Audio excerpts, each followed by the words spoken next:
also in our teaching series on generous love. And last week I was looking at generous love through the lens of time and talents. What does that mean for us? And if you missed that talk, you can catch up online. And this week we're looking at the theme of generous love through the lens of our tithes, or more particularly our financial giving.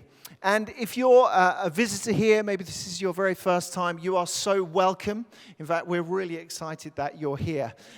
But in some senses, this is particularly for those of us who really see this as our church. This is home. And occasionally, Emily and I get our 4 boys together, and we have what we might call a house meeting. And we have a chat over dinner. And think of this a little bit like that. This is a kind of family meeting where we talk about some of the finances, some of the money, and some of the exciting things that God is doing here, but some of the resources that are required to pay for it. So we don't do this every week, just to let you know, just in case you're slightly concerned about that. We do this twice a year, where we take this opportunity to do a bit of a deep dive into our vision, look at our missional objectives, and think, God, what is it that you're calling us to in this next phase? And how do you want me to play my part in that, particularly from a financial perspective? And later on, we're going to take up an offering, which is really just part of our worship. So just to let you know about that. But if you have a Bible, or if you want to turn to this on your phone, we're reading from 2 Corinthians chapter 9. And we're looking at verses 6 to 15. 2 Corinthians 9, 6 to 15. The Apostle Paul says, "Remember this, whoever sows sparingly will also reap sparingly. And whoever sows generously will also reap generously. Each of you should give what you have decided in your heart to give, not reluctantly or under compulsion, for God loves a cheerful giver. And God is able to bless you abundantly, so that in all things, at all times, having all that you need, you will abound in every good work. As it is written, they have freely scattered their gifts to the poor. Their righteousness endures forever. Now he who supplies seed to the sower and bread for food will also supply and increase your store of seed, and will enlarge the harvest of your righteousness. You will be enriched in every way, so that you can be generous on every occasion. And through us, your generosity will result in thanksgiving to God. This service that you perform is not only supplying the needs of the Lord's people, but is also overflowing in many expressions of thanks to God. Because of the service by which you have proved yourselves, others will praise God for the obedience that accompanies your confession of the gospel of Christ, and for your generosity in sharing with them and with everyone else. And in their prayers for you, their hearts will go out to you because of the surpassing grace God has given you. Thanks be to God for his indescribable gift." You might be here tonight thinking, of all the days, I've come to church on a giving Sunday. What are the chances? And I just want to say actually that this is really exciting for us as a church. And this is really, really important for us as a community. It's important because the health of the church affects the future of this church. And when this church is healthy, it flourishes. And when the church flourishes, people flourish. Not just here, but all around this area. As Emily said, we can have an impact on this community and on this city. And as we think about generous love through the lens of financial giving, I want to sort of frame this around a few questions. And when it comes to giving, particularly giving our money, these might be some of the questions that go through your mind. So let's look at the first one. Why should I give my money at all? Why should I give money? The first thing is, it's good for your health. It makes us happy. Whether you're a Christian or not, giving money away is good for your mental and emotional well-being. A clear finding in social science is that generosity makes us happier. It's widely recognized that there's a link between donating to charity and increased activity in the area of our brain that brings pleasure. Scientific research proves that it's really better to give than to receive. Recently, I've been listening to an audio book called Infectious Generosity. It's by a guy called Chris Anderson. And he's the kind of curator of the TED Talks. He's an author, journalist. And he claims that generosity is a key ingredient to living a contented life. Does anyone want to live a contented life? Yes. And he cites one study, particularly in the book, that's conducted by the polling firm Gallup, who did an analysis on 230,000 respondents in 136 countries. Those that reported donating money to charity every month were significantly happier than the rest. And get this, the size of the impact on their happiness was the same as if their annual income had doubled. That's huge. That's the kind of impact. So first, it's good for us. Secondly, it's biblical. Sometimes we can find talking about money in church a little bit uncomfortable. I don't know how you feel at this particular moment, but biblically speaking, money is never a taboo subject. Jesus talked a lot about money. 16 of the 38 parables were concerned with how to handle our money and possessions. In the Gospels, 1 out of 10 verses, that's 288 in all, deal directly with the subject of money. The Bible offers 500 verses on prayer, less than 500 verses on faith, but more than 2,000 verses on money and possessions. And in this passage in 2 Corinthians, the Apostle Paul, he's speaking to these early Christians, and on more than one occasion, he's encouraging them. He's challenging them to give financially. He particularly holds up the newly planted Macedonian church just earlier in chapter 8.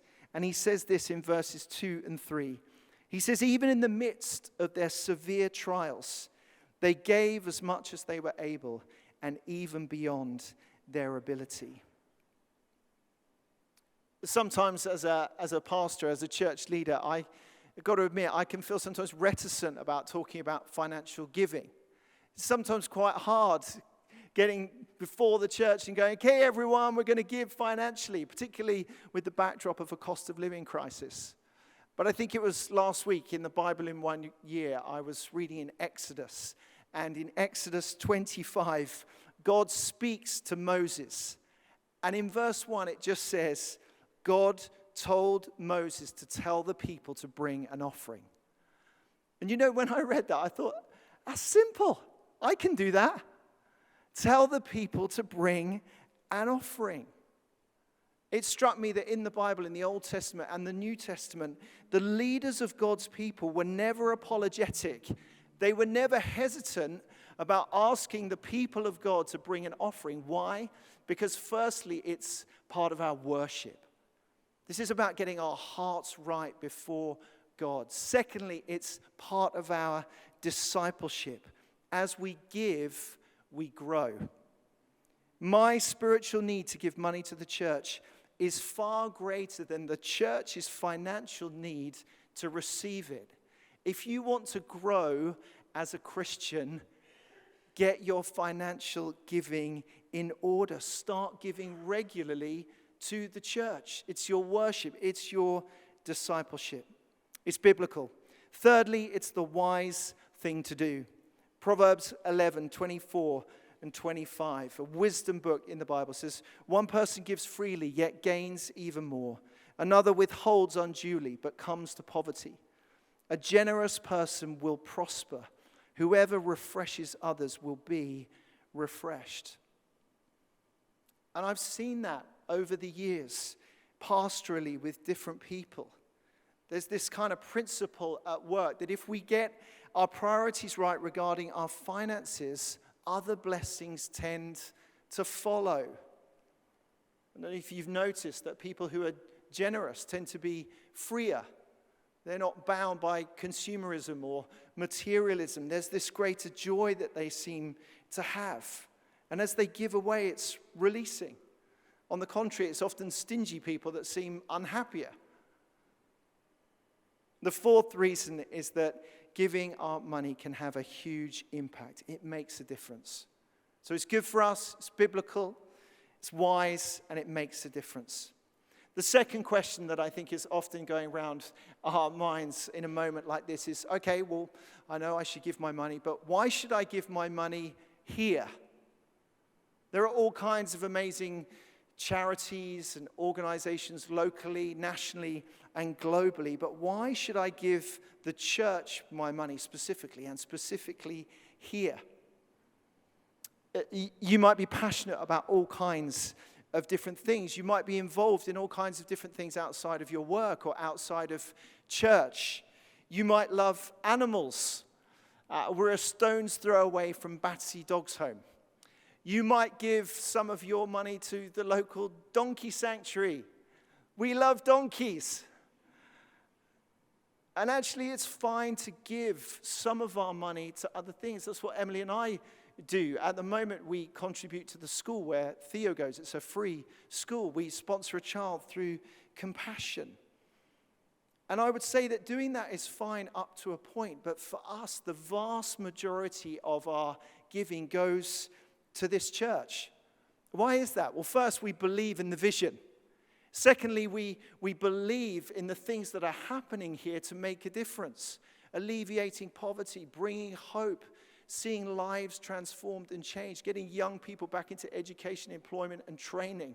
All the activity that comes out of this place, helping people come into a relationship with Jesus, seeing the church thrive and flourish.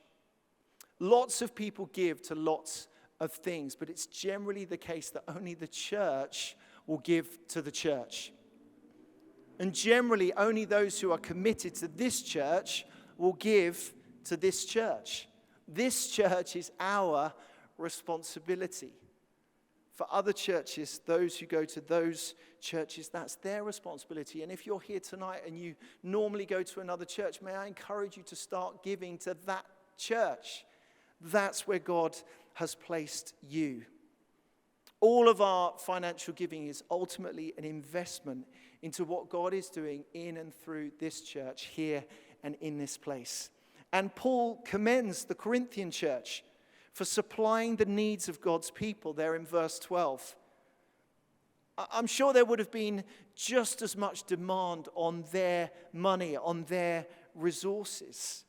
But Paul specifically says that the service they are to perform is for God's people through the church. God has called us for a particular time in this particular place for a particular purpose. On your seats, you'll see some of the things that we're involved in here as a church. This document just gives a snapshot really into all that's taking place in and through all of you. Sunday services, baptisms, weddings, funerals, groups, the Thursday drop-in. The list goes on and on and on. Not just because we want to do more and more stuff, but we want to see more and more lives changed for Jesus' sake. Paul uses this image of sowing and reaping. In verse 6 of chapter 9, he says, "Whoever sows sparingly will also reap sparingly, and whoever sows generously will also reap generously." Those seeds are small, but don't think for a moment that your contribution is too small for what God is doing here. I often think about these arches here and the church. If you just take one brick out of that arch, it's greatly weakened. If you take out a few bricks, it could be catastrophic for the structure of this place. But if we sow generously, then we will see more happen. The more we sow, the more we'll grow.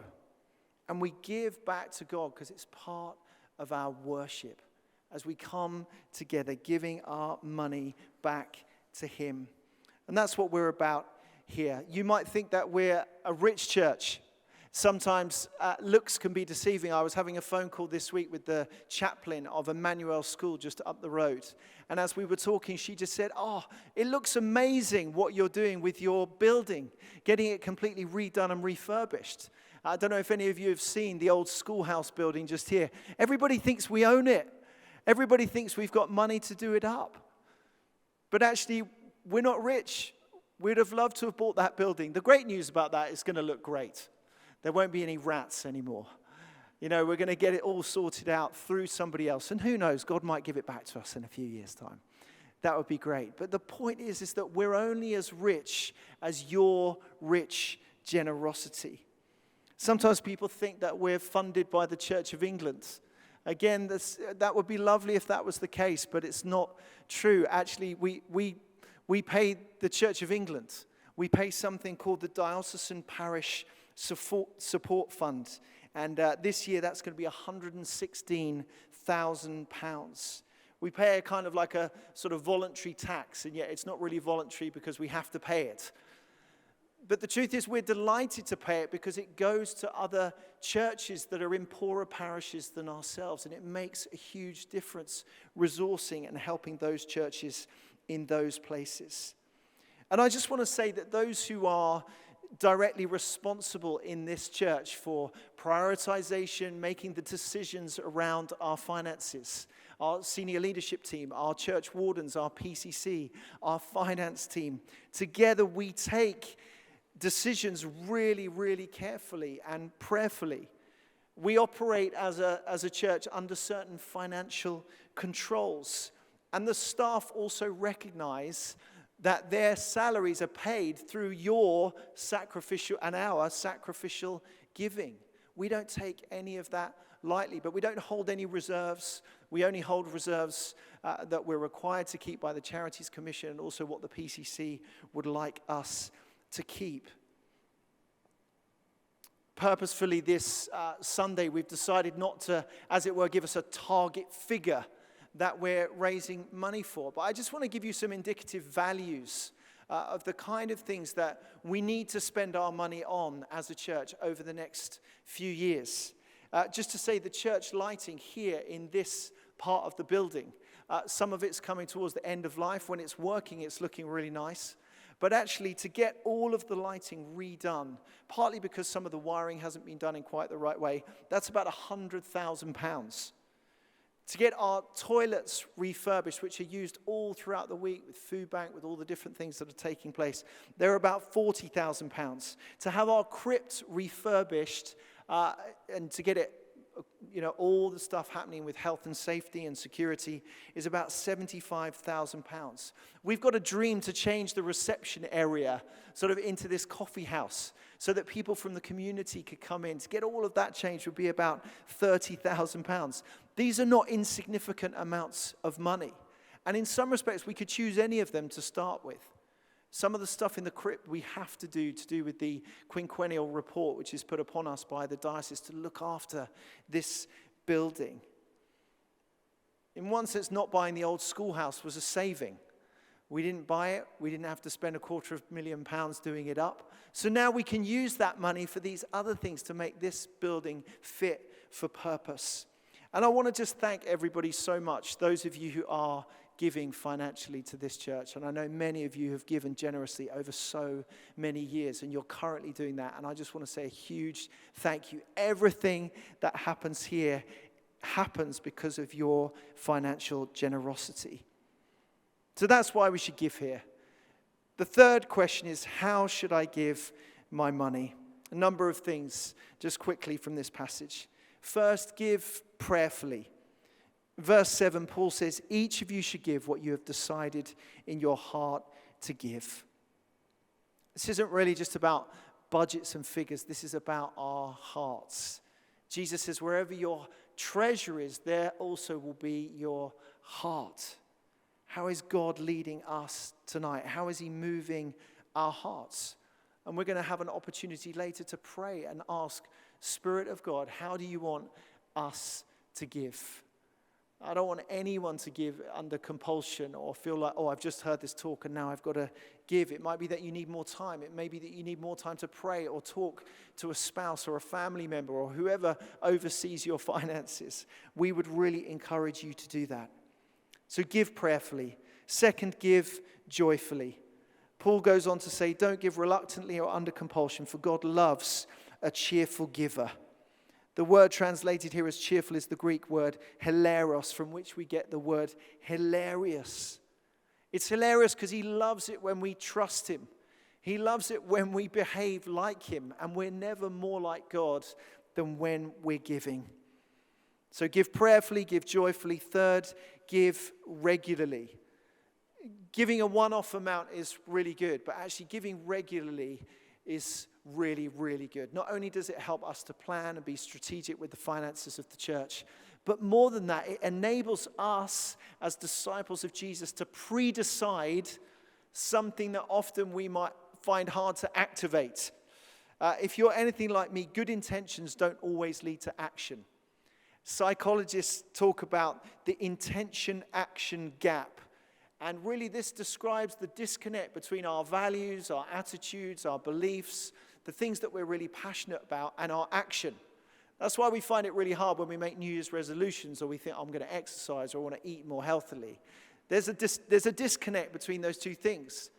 Because we think we want to behave in a certain way, but we end up behaving in a certain way. And actually the Apostle Paul was streaks ahead of modern day psychologists. In the book of Romans, he said, "For what I do is not the good that I want to do." He says, I actually do the things that I don't really want to do. But what I really want to do, I don't do. Psychologists could have saved all those books and all those times. They could have just gone to the Bible. Finally, a key question is, how much of my money should I give? And I guess this really is a key question for lots of us. I remember when I was first thinking about starting to give locally to my church and starting to give financially, I remember having a conversation with a few friends, and I had all these questions, and I was so confused. I was like, well, so am I supposed to give 10% of my salary? Is that before tax or after tax? If I give 10% regularly, am I still supposed to give one-off gifts? And what if I've got a student debt or a debt of another kind, am I still supposed to give? And I was asking all these questions, and a friend of mine just said, Martyn, are you just trying to work out how little you should give? I was like, yes, that's exactly what I'm trying to do. And the truth is, this is a confusing question. I don't really think there's a straightforward answer to it. First of all, of course, we need to consider, well, whose money is it anyway? In some respects, it's all God's. If you missed Marcus Ottaviani's talk a few weeks ago, I'd really encourage you to go online and listen to that. He just gave 3 brilliant points. It's all God's, it's all worship, it's all investment. And Psalm 24 verse 1 says, "The earth is the Lord's and everything in it, the world and all who live in it."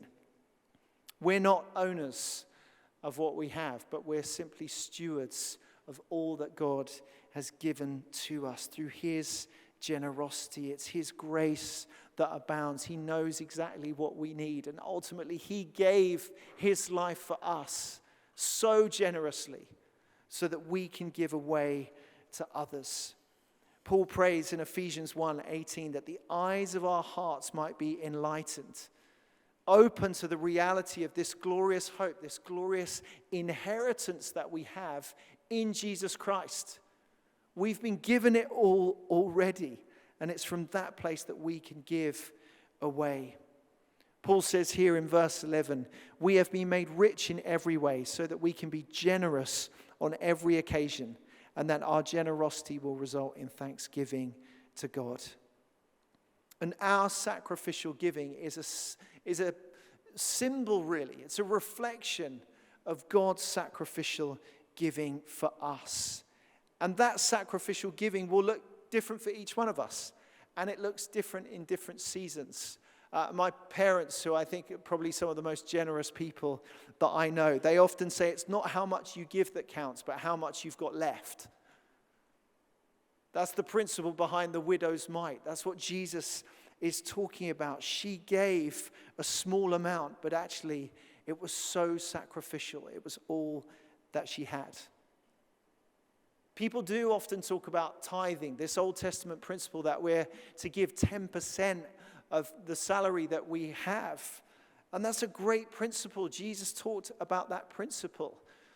But actually, just because it was in the Old Testament doesn't mean we don't use that as a useful principle. In fact, Jesus emphasizes it. Maybe we should go further than that.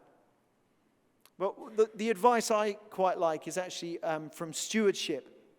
And their advice is to take your benefit statement or take your pay slip take a moment to pray.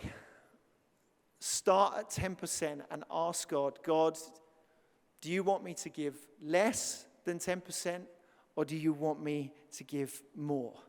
And whatever he prompts you to do that. And that's what Emily and I do. That's what we've always tried to do. We try and give 10% of all the money that comes into us. And then at different times we give gifts above that as well.